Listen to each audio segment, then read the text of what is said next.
I'm here with Greg Curtis with the Good Earth Greenhouse, and today we're talking about some different chemicals you can use for various problems that you may want to prevent, especially as we get towards later on in the year. Yeah, you're thinking, okay, here we are in January. I don't even want to be out in the yard. There's some things you really need to do this month, or at least before Valentine's Day, to ensure that you have a healthier, better looking yard this next year. Let's start off down here. We're going to specifically talk about these items this morning. The Dorminol is what you're going to be spraying on the crepe myrtle bark scale. We've had it pretty severe the past couple of years.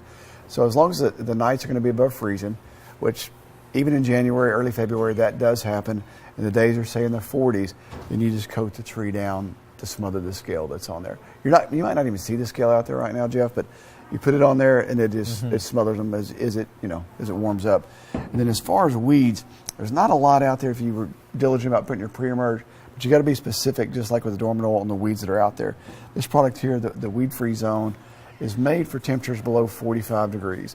So it'll take care of everything that you might see out in the yard except for onions, and that's going to be the image. You and I were talking about you used to have to spray that for nutsedge, which is correct. In the summertime you have to, but in the dead of winter, there's still onions out there. This is a product you want to use. Yeah, onions, one of those cold weather weeds. And then if you don't get the nutsedge, you wind up with all these tiny little yellow flowers in your yard. This man knows.